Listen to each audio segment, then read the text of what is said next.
Alhamdulillahi Rabbil Alamin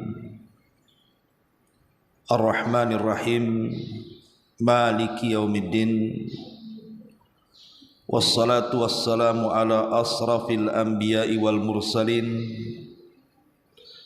Nabiina Muhammadin sallallahu alaihi ala ahsani taslim. Rabbi israh li sadri wa yassir li amri wahlul 'uqdatam min lisani yafqahu qawli, amma ba'du. Ma'asyiral muslimat yang dimuliakan Allah Subhanahu wa taala.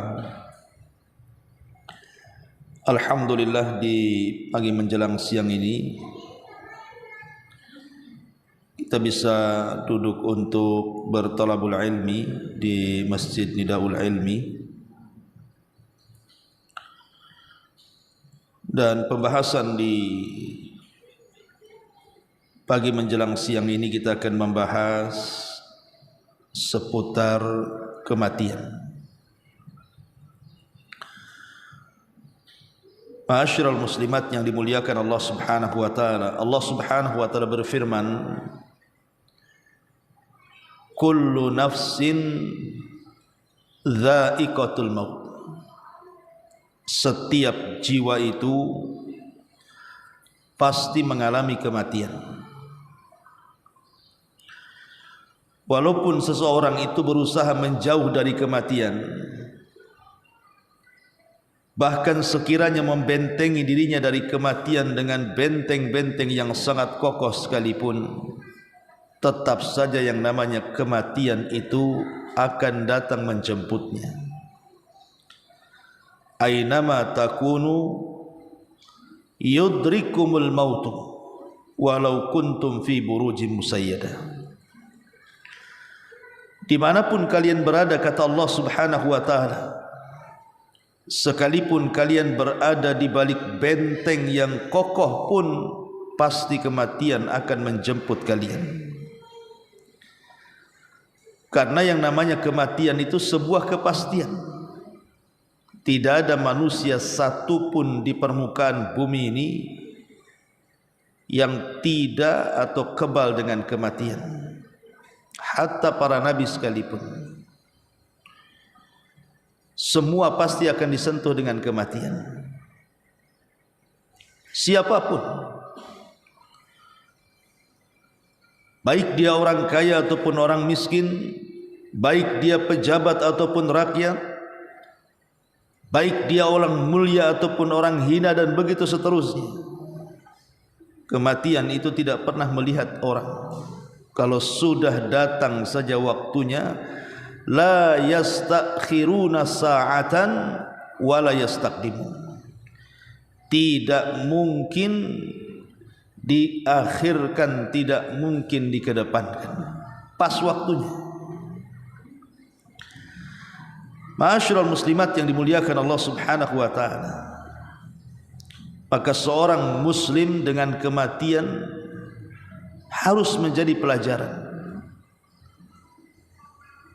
Kata Abu Darda radhiyallahu an, kafa bil mauti wa'ida. Cukuplah dengan kematian itu dijadikan pelajaran bagi kita. Jadi kalau seandainya ada pengumuman, sekarang kan mudah pengumuman itu karena sudah ada medsos. Mungkin ada saudara kita di kampung, orang tua kita di kampung, ataupun orang-orang di sekitar kita, dari tetangga-tetangga kita, tiba-tiba muncul pengumuman di grup-grup WA, inna lillahi wa inna ilaihi raji'un, telah berpulang ke rahmatullah, umpamanya fulan ibn fulan atau fulanah ibn fulanah. Harusnya ketika mendengar kematian itu, kata Abi Darda radhiyallahu an, kafa bil mauti wa'ida. Jadikanlah dalam setiap kematian itu sebuah pelajaran, bahwa kita juga akan menyusul dia. Makanya kenapa Nabi SAW mengajarkan doa apabila kita masuk ke kuburan, yang terkandung dalam setiap salam kita ketika masuk dalam kuburan, Assalamualaikum ya ahlal kubur wa inna bikumul lahikun nas'alullahu lana wa lakumul afiyah. Keselamatan bagi kalian wahai penduduk kubur, sesungguhnya kami juga akan menyusul kalian, dan kami meminta serta untuk kalian agar Allah subhanahu wa ta'ala mengampuni dosa-dosa kita dan kalian. Lihat, Nabi SAW mengajarkan wa inna bikumul lahikun, bahwa kita juga akan menyusul kalian. Artinya kita ini sedang berada di antrian kematian. Boleh jadi bulan kemarin si fulan, minggu kemarin si alan, boleh jadi hari ini kita tidak tahu. Karena kematian itu akan terus membayang-bayangi setiap manusia. Manusia tidak mungkin lari dari kematian, karena kematian sebuah kepastian. Ma'asyiral muslimat yang dimuliakan Allah Azza wa Jalla, dari sini jangan sampai kita lalai, apalagi sampai melupakan bahwa kita akan mati. Oleh karena itulah maka diperlukan seseorang itu al-isti'dad lil maut, berusaha untuk mempersiapkan diri demi kematian kita. Makanya Nabi SAW ketika menjelaskan tentang orang yang cerdas, siapa yang orang yang cerdas itu? Apakah orang yang cerdas itu orang-orang yang memiliki nilai cum laude di sekolah-sekolah mereka? Apakah orang yang cerdas itu mereka para penemu, para profesor dan begitu seterusnya? Ya, itu orang cerdas di dunia. Tapi ada hakikat kecerdasan, kata Nabi SAW, al-kayyisu man dana nafsahu wa amila lima ba'dal mauti. Orang yang cerdas itu orang yang senantiasa mengintrospeksi dirinya, di mana hari yang sekarang kita lalui harus lebih baik daripada hari kemarin, di mana hari esok harus lebih baik daripada hari ini. Itulah orang yang senantiasa introspeksi. Kata Nabi SAW, al-kayyisu man dana nafsah. Yang kedua, wa amila lima ba'dal maut. Dan orang-orang yang senantiasa mempersiapkan dengan amal-amal terbaiknya untuk setelah kematiannya. Itulah orang yang cerdas. Makanya Al-Hafidh Ibn Rajab rahimahullahu ta'ala, beliau mengatakan al-wajibu 'alal 'abdi al-isti'dadu lil mauti qabla nuzulihi bil a'malis salihati wal mubadarati ila dhalik. Maka kewajiban seorang hamba, kata beliau, adalah mempersiapkan diri untuk kematian sebelum datangnya, dengan cara memperbanyak amal saleh dan segera melakukan amal saleh. Ma'asyiral muslimat yang dimuliakan Allah Subhanahu wa ta'ala,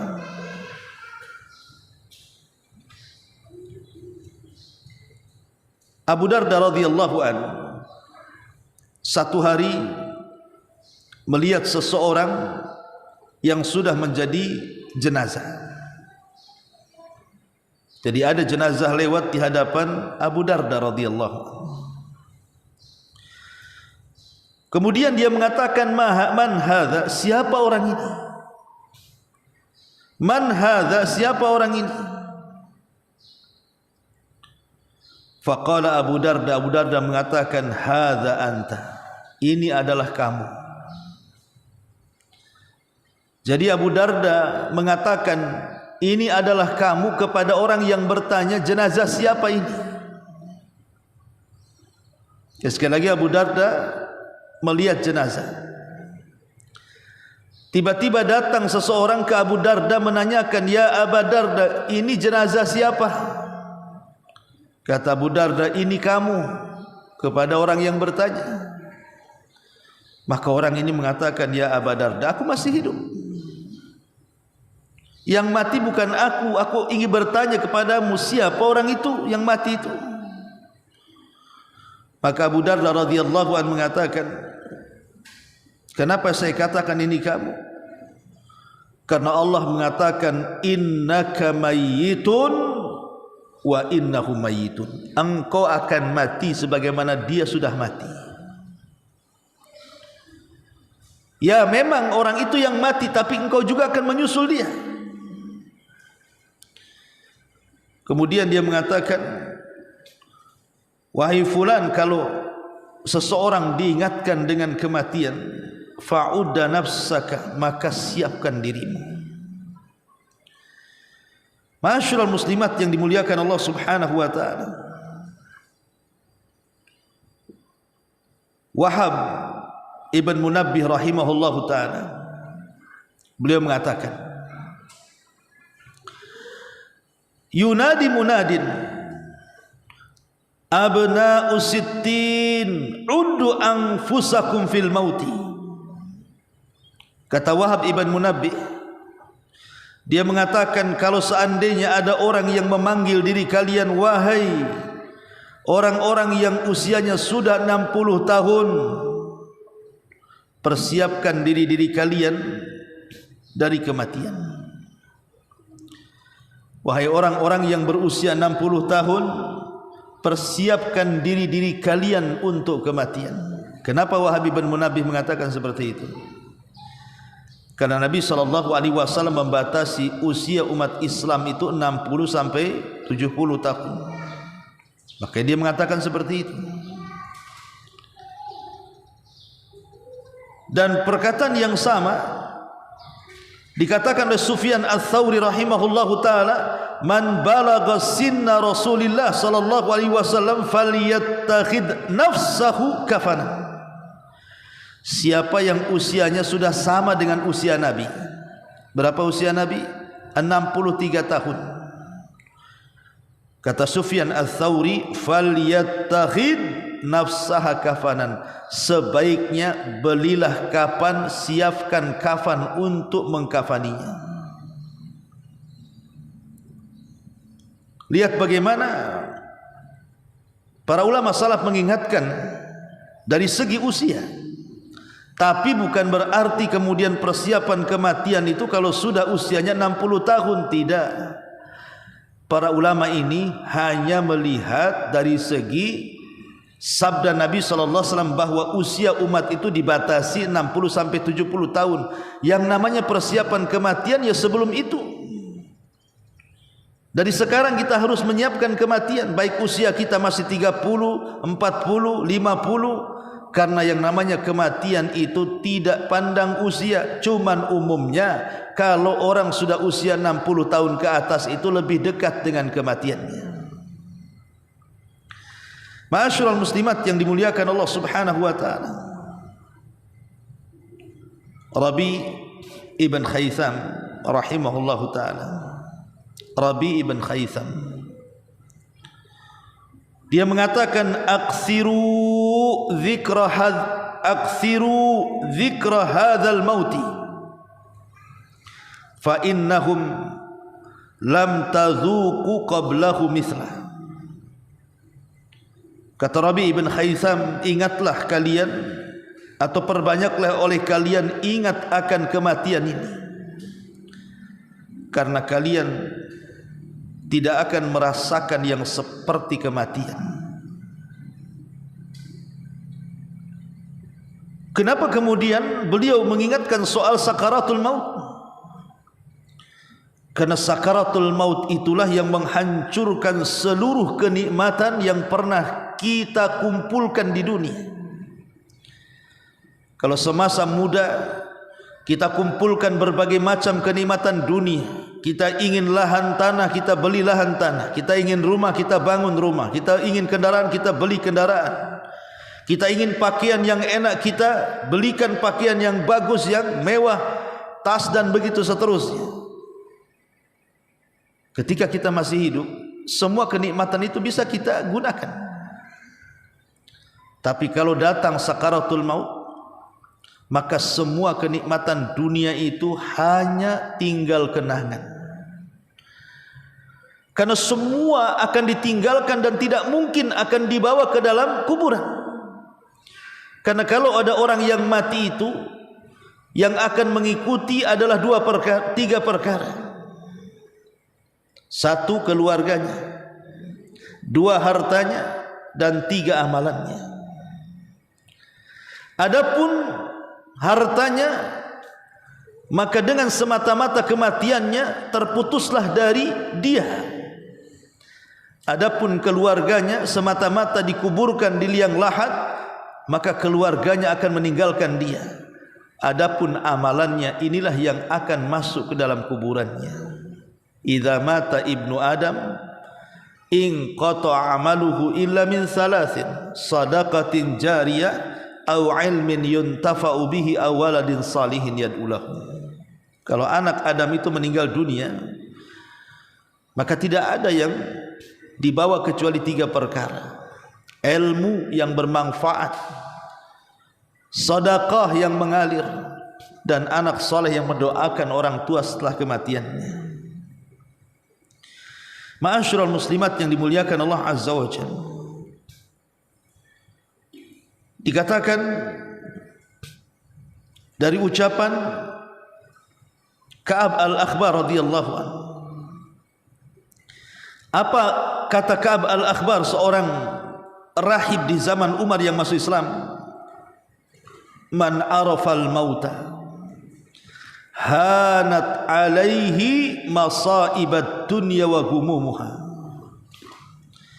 Siapa yang mengenal kematian, siapa yang terus ingat kematian, siapa yang terus membayang-bayangi dia dengan kematian, maka akan merasa ringan musibah-musibah dunia dan juga musibah-musibah yang selama ini membuat gundah gulana. Kata beliau, di antara manfaat mengingat kematian adalah akan meringankan musibah-musibah dunia. Karena begini, bagi seorang mukmin, kematian itu istirahat bagi dia. Sebagaimana Nabi SAW mengatakan bahwa seseorang itu kalau meninggal dunia, imma mustarih atau mustarah minhu. Bisa saja dia yang beristirahat atau orang lain yang beristirahat. Jadi kalau orang meninggal tubuh, cuman dua saja masalahnya: dia yang beristirahat dari kematian atau orang lain yang beristirahat dari kematiannya. Kalau dia yang beristirahat, bersyukurlah dia, karena dia meninggalkan dunia yang penuh dengan bala bencana dan musibah yang tidak kunjung berhenti pada kehidupannya. Tapi kalau orang lain yang istirahat dari kematiannya, celaka dia, karena bukan dia yang beristirahat, orang lain yang beristirahat. Berterima kasih kepada Allah atas kematiannya, karena ketika dia hidup dia selalu berlaku jahat. Ketika dia mati, orang lain senang istirahat dari dia. Sekarang tinggal pilih saja, Bu. Kalau kita meninggal itu, kita yang beristirahat atau orang lain yang beristirahat dari kita? Lah, kematian seorang mukmin itu adalah mustarih. Berarti terputusnya dari dunia itu betul-betul dia menghadapi kehidupan yang akan terus di atas kenikmatan. Dia akan beristirahat. Betullah ucapan manusia yang mengatakan, mari kita antar jenazah ini ke tempat peristirahatan yang terakhir. Kalau kalimat ini ditunjukkan kepada seorang mukmin yang selalu beramal saleh, betul.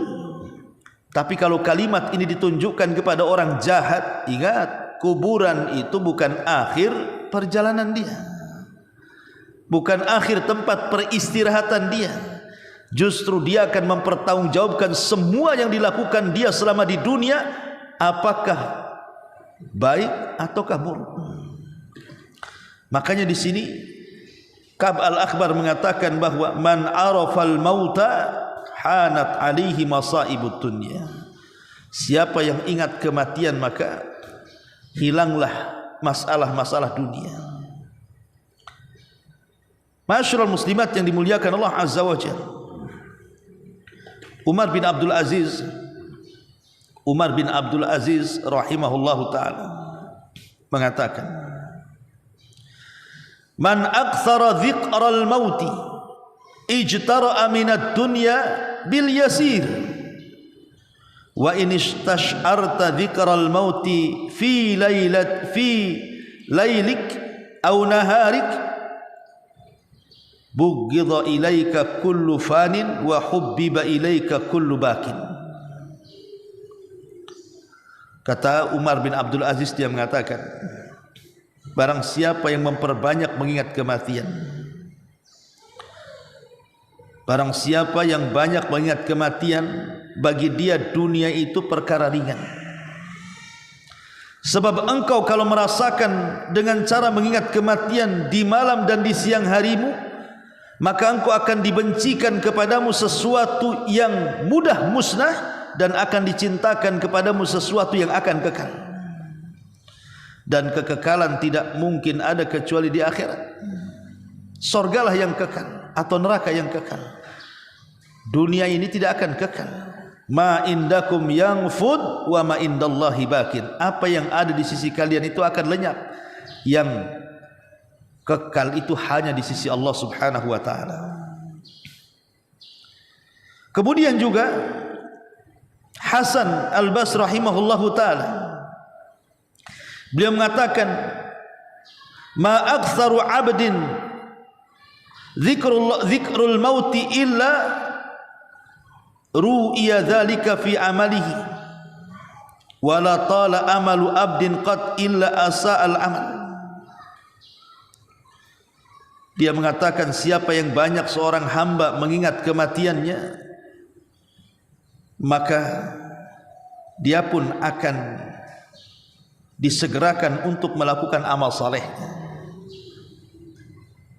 Karena ketika seseorang kemudian panjang angan-angan seolah tidak akan mati, maka dipastikan buruk amalannya. Dan Sufyan Ats-Tsauri mengatakan, kafa bi kathratil mauti zahidan fid dunya wa muraggaban fil akhirah. Cukuplah dengan banyak mengingat kematian, orang itu akan jadi zuhud di dunia dan akan cinta dengan akhiratnya. Masyarul muslimat yang dimuliakan Allah Subhanahu wa ta'ala, bahkan Yahya ibn Mu'ad mengatakan, man aktsara dzikral mauti, barang siapa yang banyak mengingat kematian, maka akan diberikan 3 sifat yang merupakan sifat-sifat dari husnul khatimah. Apa itu? Al-mubadaratu ila taubah, bersegera melakukan tobat. Wal qanaatu birizqin yasir, merasa redha dengan rizki yang sedikit. Yang ketiga, an-nasyatu fil ibadah, dan dia akan rajin melakukan ibadah.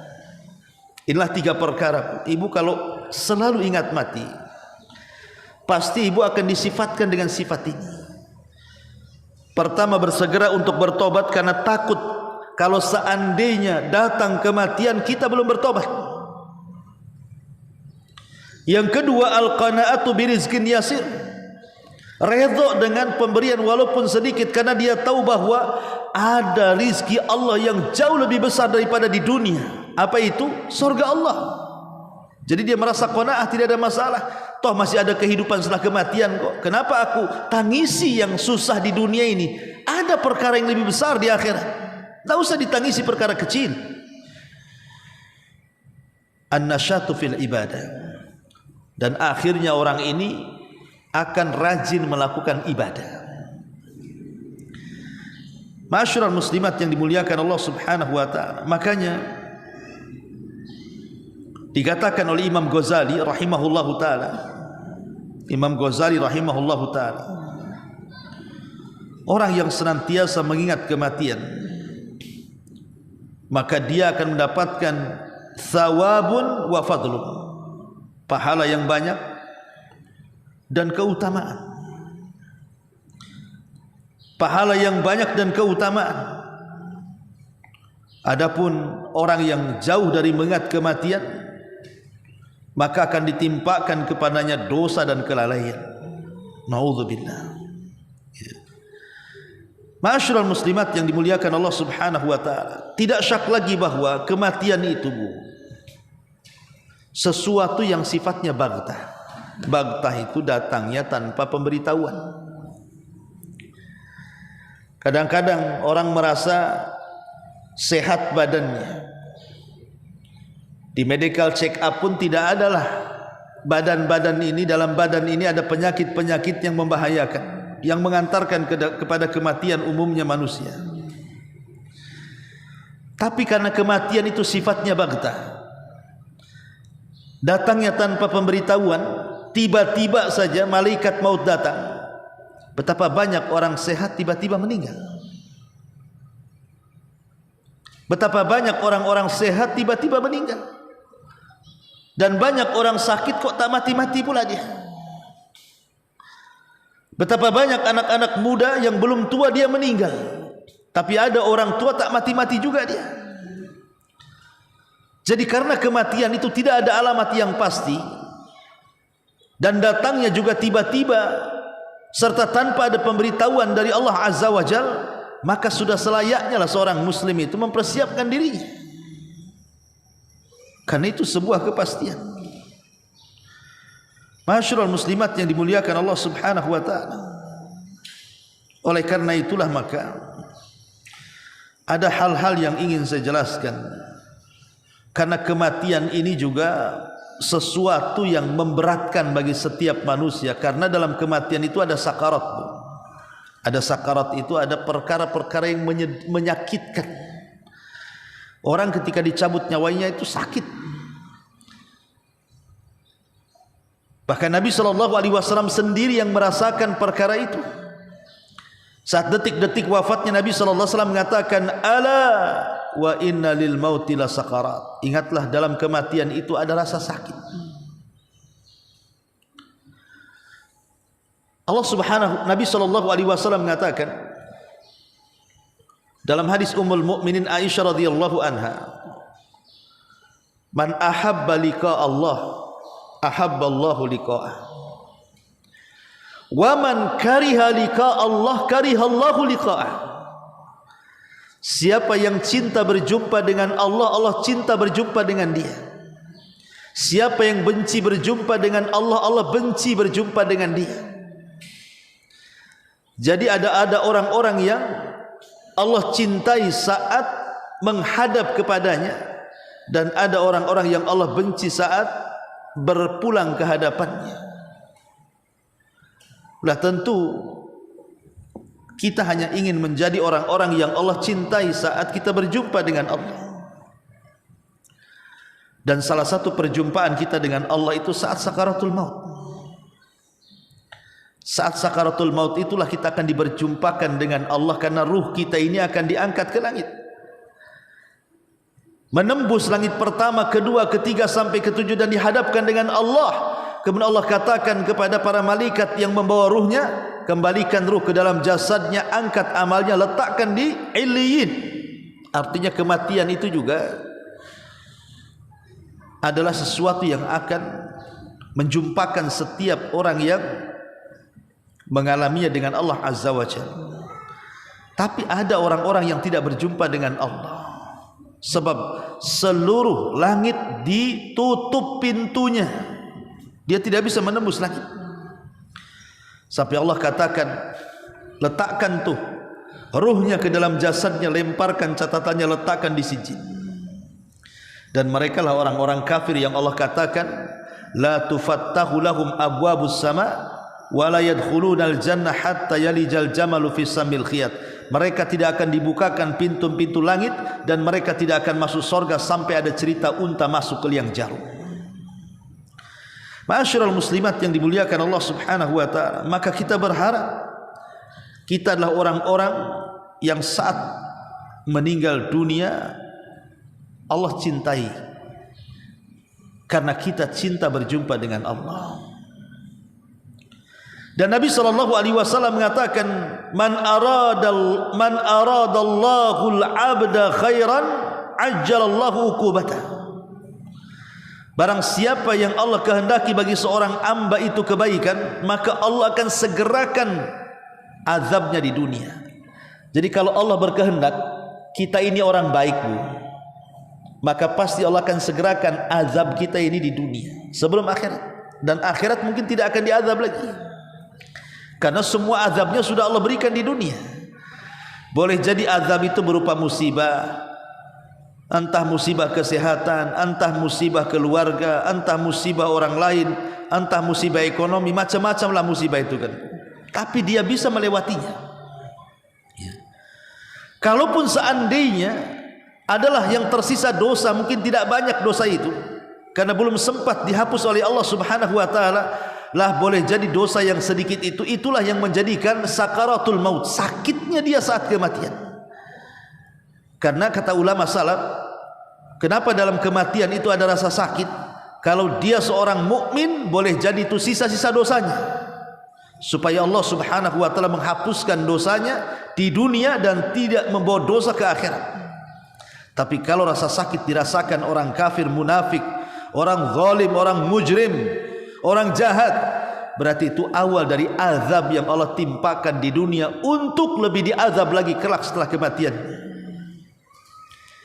Ma'asyiral muslimat yang dimuliakan Allah Azza wa Jalla, dari sini kita tahu bahwa kalau Allah menghendaki kebaikan, Allah segerakan hukumannya di dunia, maka bersabarlah.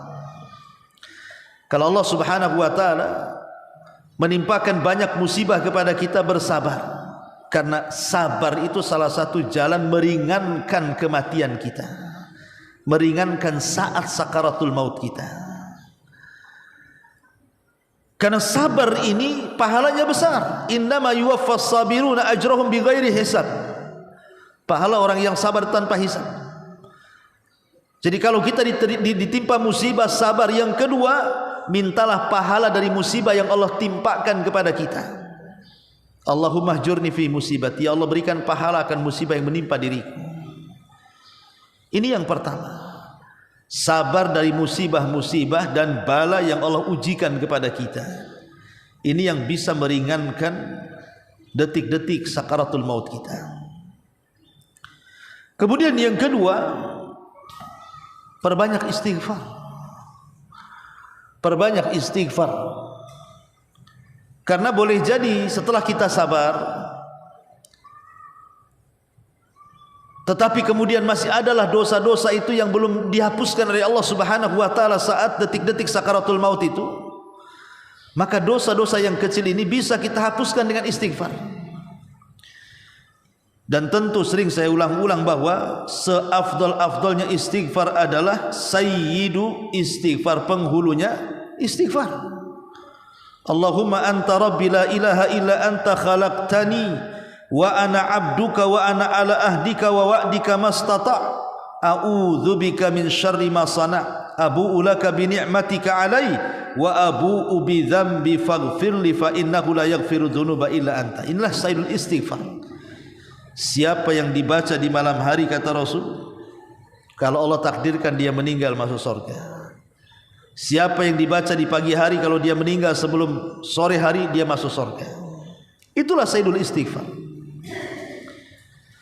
Karena Allah Subhanahu wa taala dalam hadis qudsi mengatakan, ya ibna adam law dhunubuka anana as-sama thumma astaghfartani ghafartu laka ala ma kana minka wala ubali. Wahai anak Adam, kalaulah dosamu seberapapun besarnya, walaupun melambung sampai ke langit sekalipun, walaupun seberat bumi sekalipun, kalau engkau datang kepadaku istighfar, meminta ampun dan tidak menyekutukan Allah, ku ampuni dosa-dosamu semuanya. Maka ini cara yang kedua, perbanyak istighfar supaya meringankan kematian kita. Ya. Pertama, sabar untuk menghilangkan kesalahan dan keburukan kita, karena kalau kita sabar dari musibah itu, Allah akan gugurkan kesalahan kita. Lah untuk menggugurkan kesalahan-kesalahan sedikit saat-saat sakaratul maut itu, maka perbanyak istighfar. Karena dosa sebanyak apapun kalau digempur dengan istighfar itu akan hilang. Dan tentu mentauhidkan Allah, tidak menyekutukan Allah Subhanahu wa taala. Kemudian yang ketiga, hindari hak-hak orang lain. Kalau bisa kita kembalikan hak-hak orang lain, terutama masalah utang piutang. Karena kita tahu bahwa orang yang ketika kematiannya dijamin tidak akan merasakan sakit adalah para syuhada. Para syuhada itu ketika meninggal tidak akan merasakan sakitnya, kecuali dia punya hutang. Kecuali dia punya hutang. Kalau dia punya hutang, kata Nabi SAW, yughfar, diampuni asyahid kulla dzambin, setiap orang yang mati syahid setiap dosanya diampuni, illa dain, kata Rasul, kecuali kalau dia punya hutang. Maka sebelum datang kematian itu alunasi hutang, hak-hak yang berkenaan dengan orang lain, minta kehalalannya. Dengan cara apa? Kembalikan haknya. Jadi inilah 3 perkara kata para ulama yang bisa meringankan detik-detik sakaratul maut setiap hamba. Bersabar dari musibah, kemudian perbanyak tobat dengan memperbanyak istighfar, kembalikan hak-hak manusia. Ma'asyiral muslimat yang dimuliakan Allah Azza wa Jalla, saya ingin menjelaskan sedikit tentang kisah-kisah para ulama salaf. Bagaimana mereka saat detik-detik wafatnya. Berkata Yahya ibn Adam rahimahullahu ta'ala, berkata Yahya ibn Adam rahimahullahu ta'ala, ketika datang kematian kepadanya, masuklah Sufyan Ats-Tsauri rahimahullahu ta'ala.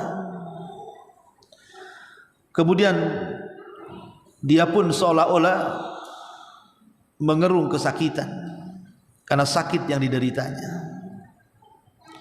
Maka Sufyan Ats-Tsauri mengatakan, kenapa engkau seperti seolah-olah kesakitan?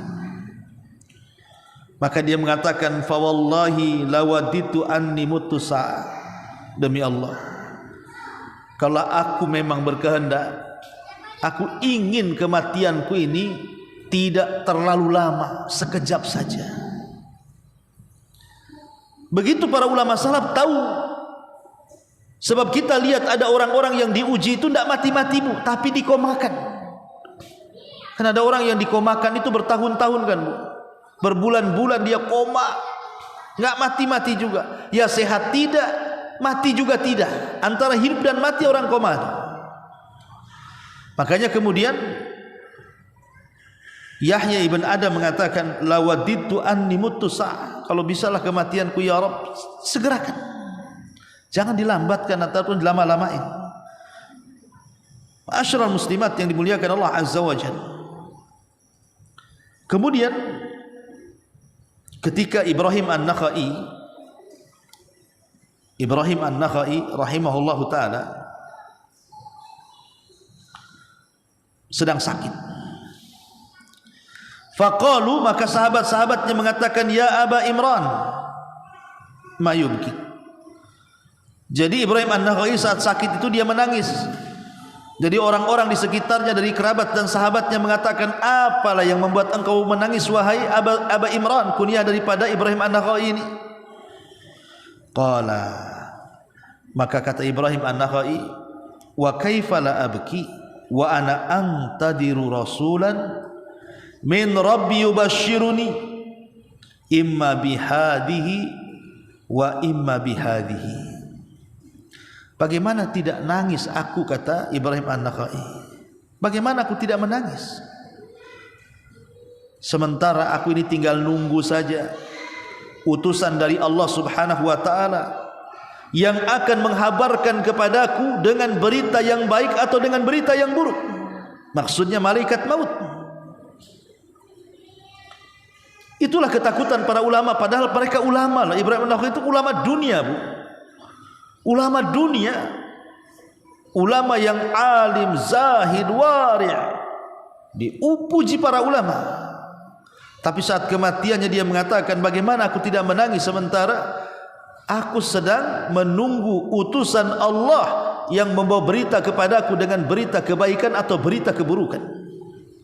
Harusnya kita yang takut seperti itu, bukan mereka. Ma'asyiral muslimat yang dimuliakan Allah Azza wa Jalla. Bahkan Yunus ibn Ubaid rahimahullahu ta'ala, dia pun menangis. Kemudian dikatakan kepada Yunus ibn Ubaid, wa ma yubkika ya Aba Abdillah, apa yang membuat anda menangis wahai Aba Abdillah? Ini kunyah daripada Yunus ibn Ubaid.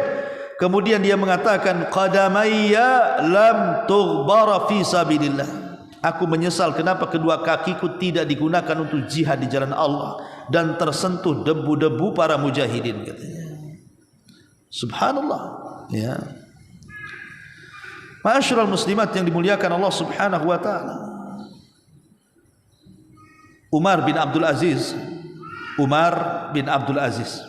saat kematiannya atau detik-detik wafatnya, qala, dia mengatakan, ajlisuni, aku ingin duduk. Karena dia berbaring, dia mengatakan, aku ingin duduk, tolong dudukkan aku. Fa'ajlasu, maka orang-orang pun berusaha mendudukkan Umar bin Abdul Aziz. Faqala, maka dia mengatakan, ilahi alladhi amartani faqasartu wa nahaitani fa'asaitu walakin aqulu la ilaha illallah, thumma rafa'a ra'sah fa'abbada an-nadhara wa qala inni la ara hadaratan ma hiya bi insin wala jin, thumma qubida min sa'atihi. Umar bin Abdul Aziz ketika sudah didudukkan dari baringnya, kemudian ditahan oleh orang-orang yang membantu mendudukkannya, tiba-tiba Umar bin Abdul Aziz mengatakan, ilahi Tuhanku, sayalah orang yang kau perintah tetapi aku remehkan perintahmu. Sayalah orang yang kau larang tapi aku bermaksiat dari laranganmu. Akan tetapi ya Rabb, aku hanya bisa mengucapkan kalimat la ilaha illallah. Kemudian dia pun memandang dengan pandangan yang kosong. Kemudian dia mengatakan, sungguh telah datang di hadapanku makhluk yang bukan jin ataupun manusia, dialah malakul maut. Maka sesaat setelah itu Allah cabut nyawa Umar bin Abdul Aziz. Lihat bagaimana penyesalan seorang Umar bin Abdul Aziz, pemimpin yang dikatakan Imam Mahdi oleh sebagian ulama karena keadilannya, karena kealimannya, karena kezahidannya. Tapi lihat dia mengatakan, ana alladhi amartani faqasartu wa nahaitani fa'asaitu. Saya orang yang kau perintahkan ya Rabb, tapi aku meremehkan perintahmu. Saya orang yang engkau larang ya Rabb, tapi aku yang melanggar larangan. Sampai dia ketakutan dari perkara-perkara itu. Tapi dia berusaha mentauhidkan Allah di akhir hayatnya, dan dia pun mengucapkan la ilaha illallah. Nabi SAW mengatakan, man kana akhiru kalamihi la ilaha illallah dakhalal jannah. Siapa yang akhir ucapannya kalimat la ilaha illallah, dipastikan dia masuk surga. Ma'asyiral muslimat yang dimuliakan Allah Subhanahu wa taala. Dikisahkan dari Hasan ibn Abil Hasan al-Basri, ketika Mu'ad meninggal dunia, Mu'ad ibn Jabal radhiyallahu anhu meninggal dunia. Ini yang menceritakan Hasan al-Basri. Jadi saat Mu'ad bin Jabal ini sedang sakaratul maut, dia menangis. Kemudian dikatakan, atabki wa anta sahibu Rasulillah. Hei Mu'ad, kenapa engkau menangis? Engkau kan sahabat Nabi yang penuh dengan keutamaan, yang penuh dengan keistimewaan. Engkau sahabat Nabi, apalagi yang kau tangisi dari kematianmu? Maka dia mengatakan di hadapan orang yang berkata seperti itu, ma abki jazaan minal mauti an hallabi walad dunya taraktuha ba'di. Aku tidak menangis dengan adanya kematian yang akan segera menghampiriku, tidak pula dengan dunia yang kutinggalkan setelahku. Walakin, akan tetapi dia mengatakan, innama huma al-qabadatani qabdatun fin nar wa qabdatun fil jannah fala adri fi ayyi qabdataini ana. Yang aku tangisi adalah manusia itu kan ada dua kelompok. Yang satu kelompok penduduk neraka, yang satu kelompok penduduk surga. Kalau seandainya malaikat maut datang mencabut nyawaku, aku tidak tahu dari mana dua kelompok ini. Apakah aku termasuk kelompok ahli surga atau aku termasuk kelompok ahli nar? Aku tidak tahu. Lihat bagaimana ketakutan seorang Mu'adz bin Jabal. Harusnya ketakutan ini ada pada kita, bukan pada Mu'adz bin Jabal karena dia sahabat Nabi. Tapi terkadang kita tenang-tenang saja menghadapi kematian, seolah-olah kita yakin kita menjadi penduduk surga. Na'udzubillah summa na'udzubillah. Ya. Ma'asyiral muslimat yang dimuliakan Allah Subhanahu wa taala. Bahkan dikatakan oleh Abdul Wahid ibn Zaid rahimahullahu taala, dia mengatakan dakhalna ala Atha as-Sulami. Aku masuk ke rumah Atha. Dan Atha itu ketika itu sedang sakaratul maut. Aku mendengar nafasnya. Ketika dia menghela nafasnya dan Abdul Wahid mendengar helaan nafasnya, maka dia mengatakan, malaka ya fulan, kenapa engkau wahai Atha, kenapa engkau menghela nafas sedalam itu? Kemudian dia mengatakan, wadidtu wallah anna nafsi bakiyat baina lihatai wa hanjaratai tataraddad ila yaumil qiyamah makhafatan an takhruj ila an-nar. Aku hanya berkeinginan nafasku tidak keluar dan tetap ada pada tubuhku sampai kiamat dibangkitkan, karena aku takut kalau seandainya nafasku kemudian keluar dari badanku, jangan-jangan aku melesat ke neraka, katanya. Naudzubillah. Lihat bagaimana ketakutannya para ulama salaf saat detik-detik kematiannya. Tetapi yakinlah bahwa seorang mukmin yang terus beriman dan beramal saleh, kemudian istiqamah dengan amalannya, senantiasa berdoa kepada Allah agar kita diwafatkan husnul khatimah, kemudian kita senantiasa sabar, memperbanyak tobat dan istighfar, kemudian mengembalikan hak-hak manusia, jangan suka melakukan kezaliman. Insyaallah dengan tauhid yang ada pada diri kita ini, maka dengan itulah kita akan diarahkan kepada jalan Allah Subhanahu wa taala berupa husnul khatimah. Wallahu a'lam bishawab. Ini materi yang bisa sampaikan sebelum saya tutup.